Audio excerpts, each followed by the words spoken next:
Assalamualaikum warahmatullahi wabarakatuh. Selamat pagi anak-anak semua. Ya, semoga kita selalu dalam keadaan sehat dan selalu dalam lindungan Allah Subhanahu wa taala. Amin ya rabbal alamin. Baik anak-anak, untuk pembelajaran hari ini yaitu pelajaran akidah akhlak, ya. Hari ini kita akan belajar akidah akhlak bab 3, ya, bab 3 tentang beriman kepada qada dan qadar. Ya, silakan dibuka buku paket akidah akhlaknya bab 3 ya. Ya, tentang beriman kepada qada dan qadar atau iman kepada takdir Allah. Ya. Beriman kepada qada dan qadar. Ini hukumnya ialah wajib. Ya. Jadi beriman kepada qada dan qadar hukumnya adalah wajib karena merupakan rukun iman yang ke-6. Ya, ada berapa rukun iman? Ada 6, yaitu yang pertama iman kepada Allah, yang kedua iman kepada para malaikat, yang ketiga iman kepada kitab-kitab, yang keempat iman kepada rasul-rasul, yang kelima iman kepada hari akhir, dan yang keenam ialah iman kepada qada dan qadar atau takdir Allah. Ya, jadi beriman kepada qada dan qadar merupakan rukun iman yang ke-6 dan wajib kita imani. Selanjutnya anak-anak, pengertian iman kepada qada. Ya. Secara bahasa atau etimologi artinya ialah pemutusan, hukuman, perintah dan pemberitaan. Sedangkan menurut istilah atau terminologi adalah qada ialah pengetahuan yang lampau yang telah ditetapkan Allah pada zaman azali. Apa zaman azali? Zaman azali ialah zaman sebelum terciptanya alam semesta. Ya. Jadi zaman azali adalah zaman sebelum terciptanya alam semesta. Itu pengertian dari qada. Ya. Kemudian anak-anak, pengertian iman kepada qadar. Ya. Iman kepada qadar secara bahasa atau etimologi berasal dari kata qaddara yuqaddiru takdiron, yang artinya ialah penentuan.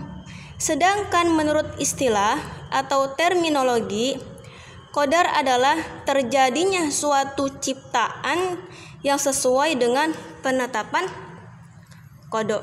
Ya, jadi qada dan qadar ini merupakan dua hal yang saling berkaitan satu sama lain. Ya, tidak mungkin terpisahkan.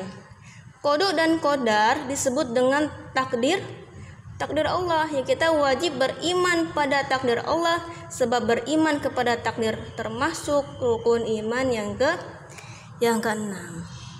Ya. Ya.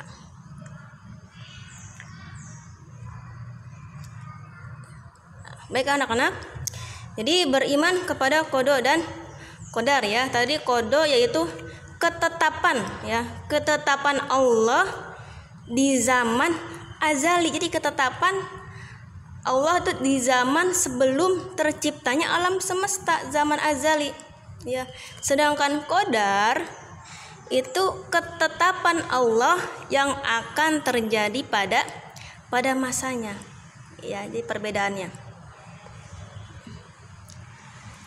Selanjutnya ya, firman Allah surat Al-Furqan ayat 2. Bismillahirrahmanirrahim.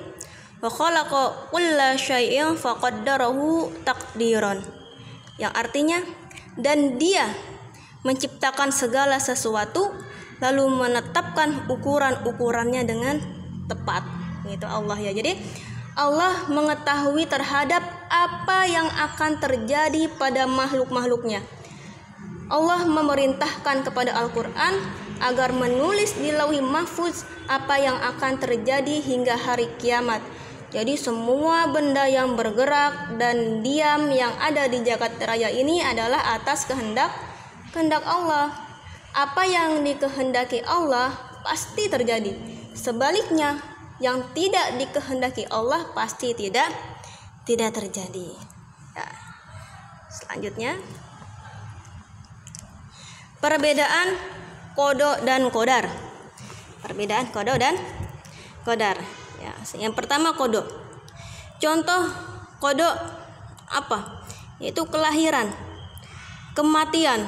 Itu contoh dari qada. Kita nggak tahu kapan kita mati, karena itu merupakan ketetapan Allah sejak zaman azali. Ya, warna kulit ya kita nggak pernah tahu, kita nggak pernah mesan warna kulit kita warna apa nih ketika lahir, warna putih kah, hitam kah, atau warna sawo matang ya kita nggak pernah tahu.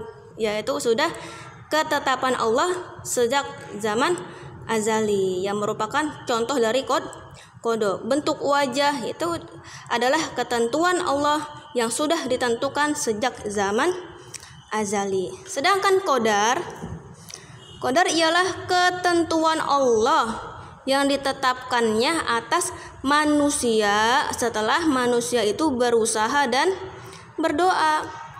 Contohnya apa? Ya, orang yang tadinya bodoh kemudian berusaha untuk belajar sehingga menjadi pintar. Ya, jadi ketetapan Allah setelah seseorang itu berusaha dulu dan berdoa.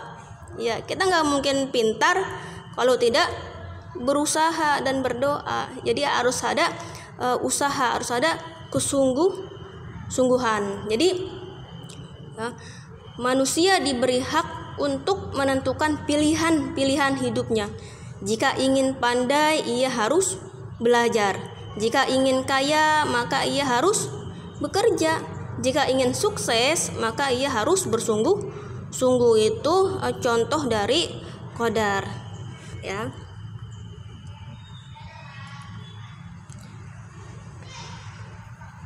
Nah, di sini ada gambar dua jalan ya.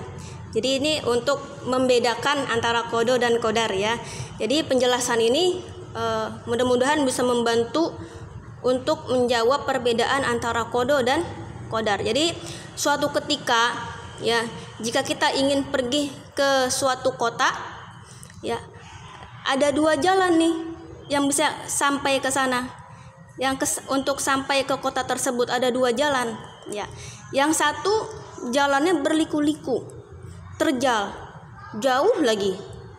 Adapun jalan yang satunya jaraknya lebih pendek dan halus, tidak terjal. Nah, kira-kira kalian pilih jalan yang mana? Ya, kira-kira kalian pilih jalan yang mana? Ya, tentu kita pilih jalan yang mudah, yang halus dan cepat, ya kan? Nah, pilihan seperti inilah contoh dari qadar. Ya, jadi kita memilih, ya, bisa memilih. Adapun untuk masalah sampai atau tidaknya, selamat atau tidaknya, nah itu yang disebut dengan qada, ketetapan Allah. Ya, jadi untuk masalah sampai atau enggaknya, selamat atau enggaknya di jalan, itu yang disebut dengan qada, ya, ketetapan Allah, qada ya. Jadi kita diberi kemampuan memilih jalan yang terbaik ya.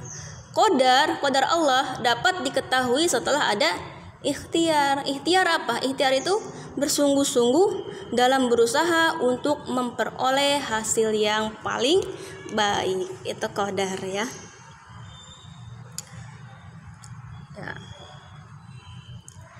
Nah, selanjutnya di sini ada perhatikan firman Allah surat Ar-Ra'd ayat 11. Bismillahirrahmanirrahim. Innallaha la yughayyiru ma biqaumin hatta yughayyiru ma bi anfusihim. Artinya, sesungguhnya Allah tidak akan mengubah keadaan suatu kaum sebelum mereka mengubah keadaan diri mereka sendiri. Jadi anak-anak, ayat ini digunakan sebagai ayat motivasi semangat kita bahwa Allah tidak akan mengubah nasib seseorang menjadi lebih baik kecuali dengan usaha dan jerih payahnya sendiri. Itu surat Ar-Ra'd ayat 11. Ya. Kemudian anak-anak, beriman kepada qada dan qadar mempunyai pengaruh yang besar nih. Jadi kalau kita beriman kepada qada dan qadar mempunyai pengaruh yang besar pada kehidupan seorang mukmin. Yang pertama pengaruhnya apa? Keberanian, pantang mundur, dan tidak tunduk kepada kekuatan siapapun di dunia ini kecuali kepada Allah. Yang kedua, terbebas dari penyakit tinggi hati, sebab ia cuma mampu berusaha sedangkan yang memberi keberhasilan adalah Allah. Ya. Yang ketiga, sabar dan tidak putus asa. Yang keempat, tenang dalam mengarungi kehidupan, sebab segala sesuatu berjalan sesuai dengan takdir Allah. Dialah Allah yang maha mengetahui, sementara manusia tidak mengetahuinya.